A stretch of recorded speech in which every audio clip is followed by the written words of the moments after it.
ever wonder why the toughest men on earth can bench press a Buick and slam your Nana through a church buffet table, but completely fall apart when someone mentions their hairline? You have no hair, sweetie. Oh, baby. Touch me. Touch me. No. Touch me. There's probably a cry for affection there. So tonight we're running a support group. Pull up a folding steel chair, fellas. The Road Warriors will be with you shortly.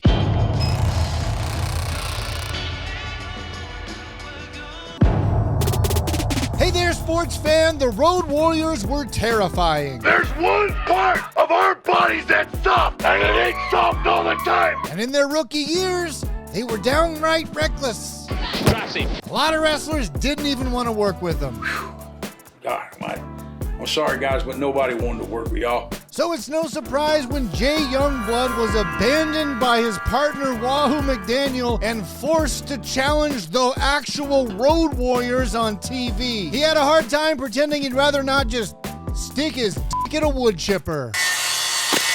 Well, I want to know what's going on. You know what's going on, you know what you did, and you don't have a chance. I feel that Wahoo and I have a good chance. Unclear whether Jay Youngblood is trying to convince us or himself. Like I said, I don't understand what's going on. This feels like the wrestling equivalent of those guys who ask a cop if they're being detained 10 times, hoping that the handcuffs will just disappear. I do not have to identify myself to the Road Warriors. I am not wrestling, I am traveling. And unless your boots contain at least 51% gold fringe, this is not an official wrestling court.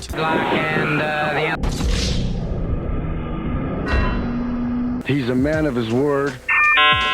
All he can do now is stall and hope the Road Warriors' vision is based on movement. I've done the same thing also. It smells... Kabuki! Are you starting to understand your predicament, son? Yeah, I don't understand this. Knowing he's on TV, Jay Youngblood takes one last chance to pretend he's not terrified. Because I know they're tough, they're rugged, but the only way that you can prove yourself... When you try your best, but you don't succeed. All right, this is your last chance, and I promise the Road Warriors won't be mad. I guess in front of the Road Warriors and in front of the whole world, I want the Road Warriors. I want the Road Warriors. How is it? Good. It looks like you're enjoying yourself. Bluntly in there, I think the two of them got a heck of a chance.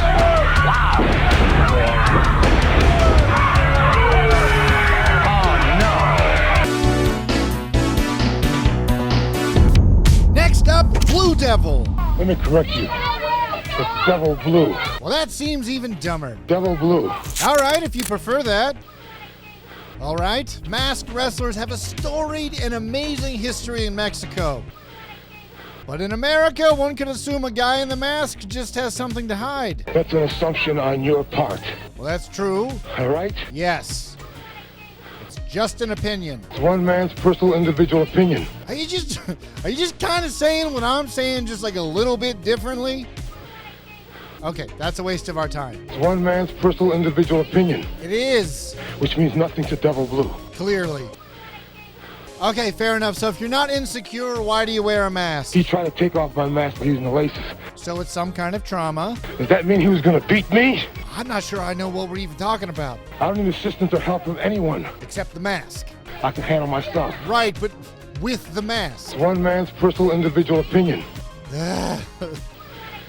Are you even listening to me? I am the devil. Does that make you feel powerful? The devil is the greatest. Is that what you want people to think, Blue Devil? And I'm Devil Blue. All right, the dumb way. Why am I Devil Blue? You'd probably say it's to be creative, but it's probably actually to be annoyingly difficult, because having to stop everyone who says Blue Devil the more logical, normal way, and it lets you get some attention that you very clearly need to fill some psychological void left in you from childhood or some sort of trauma, and then you use the mask to cover all that up.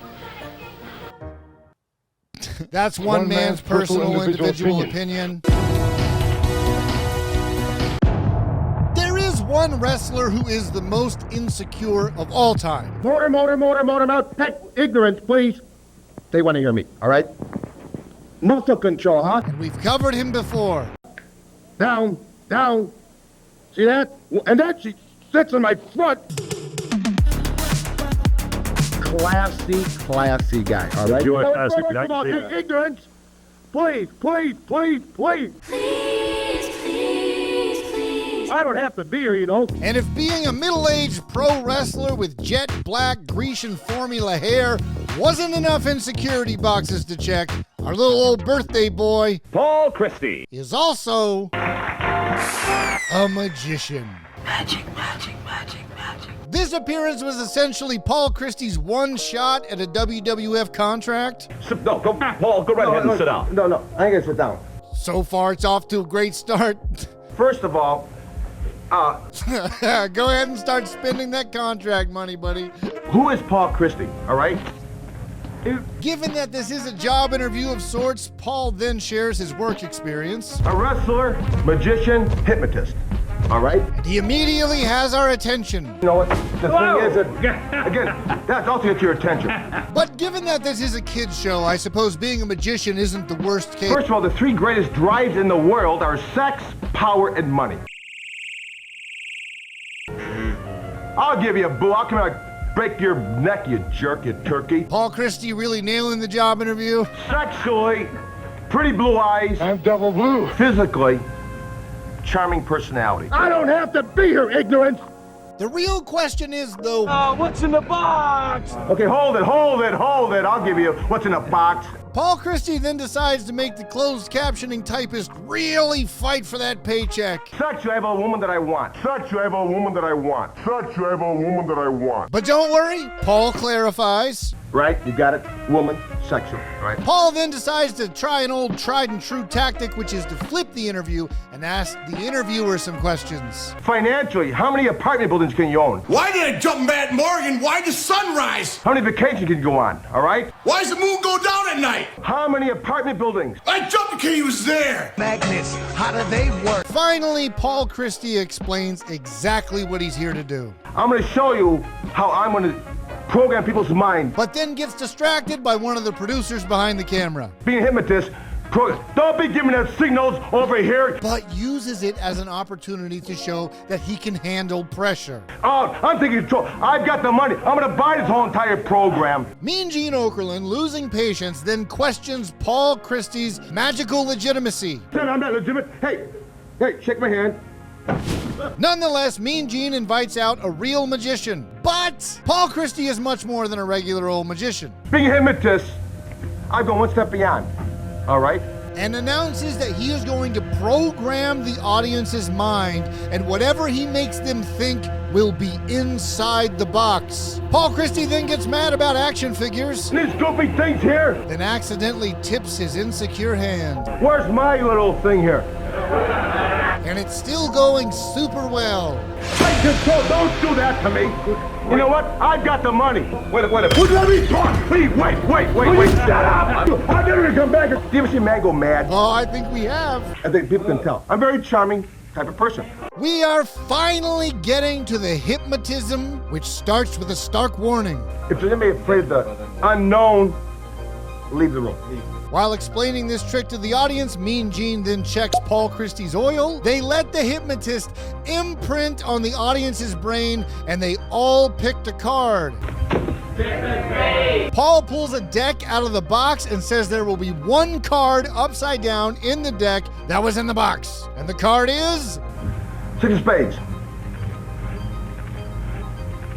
They try to play Christie out of the studio with some wrap it up music. 1 to 1,000. Think of a number. 1 to 1,000. Mr. Christie, Think of a number. Making Lord Alfred Hayes pick a number. phone call. 555. And somehow, Lord Alpha Hayes, also 555.